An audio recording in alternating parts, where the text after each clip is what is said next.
Ahad A'am famously said, "More than the Jews have kept Shabbat, Shabbat has kept the Jews."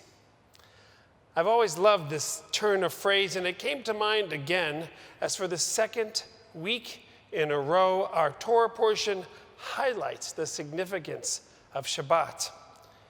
This year, for the first time, I sensed something different about Ahad A'am's teaching.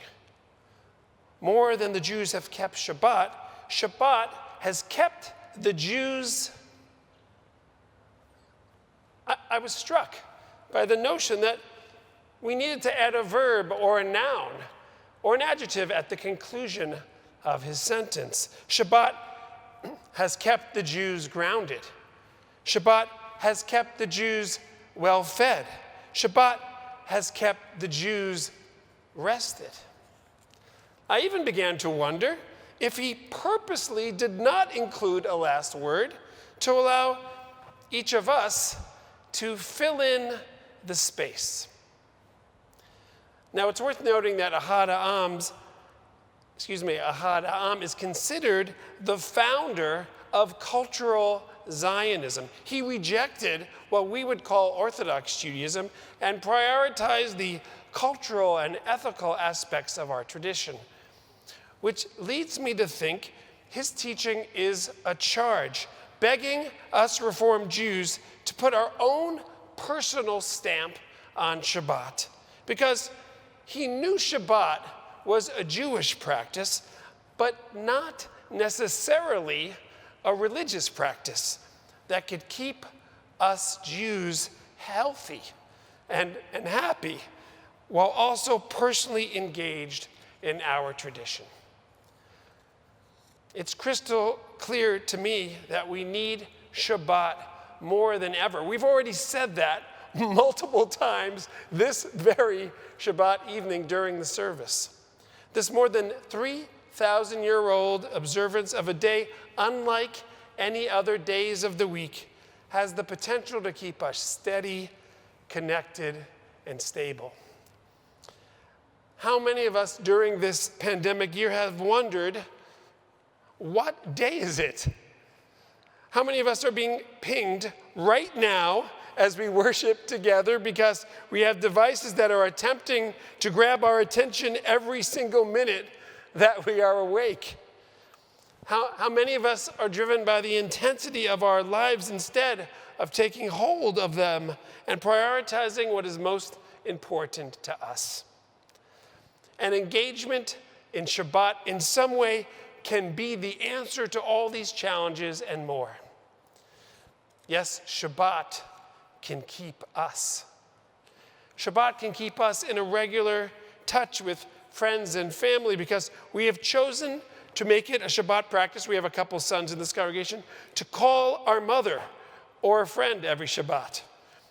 Shabbat can keep us in relation with our planet because we've chosen to make it a Shabbat practice to go for a 1-hour walk every Shabbat.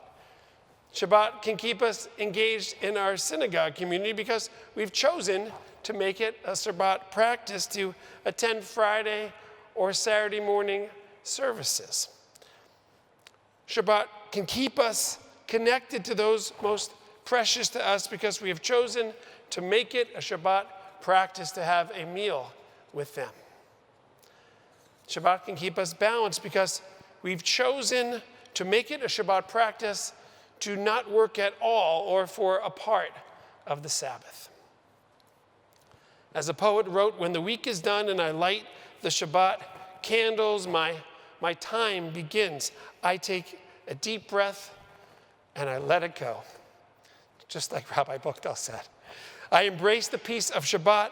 I lay down the burdens of the week in order to restore and refresh my soul. To be clear, Shabbat works best when we consciously determine what we want to observe during Shabbat each and every week. I'm aware many of us know this because of our own existing Shabbat rituals. And our rituals can be as large or as small as we choose. So here is my rabbinic recommendation on how we Reform Jews may enhance how we currently observe Shabbat. First, we can start where we are without any guilt and determine what we want to add to our practice. And we should give ourselves the gift of committing to do whatever we want to add for at least 4 weeks in a row. Once you get a month under your kippah, once you work out the kinks or any sort of resistance, it will become easier, even normal. It will become your Shabbat practice. It can even become tradition.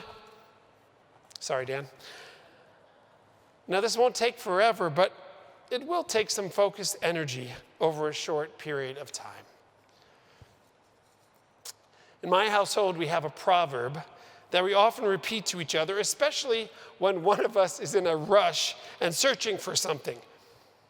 Whatever you're looking for, it is usually right in front of you, and it has been the entire time that you've been looking for it. Now, while the stating of this proverb often annoys the person it's being shared with, 90% of the time, maybe more, it proves true. So it can be for Shabbat. So much of what we may be looking for or hoping to be can occur on Shabbat. And every single week, here she is, right in front of us. If only we would embrace the opportunity that comes when we allow the observance of Shabbat to keep us, while I'll allow each of us to fill in that space. Good Shabbos.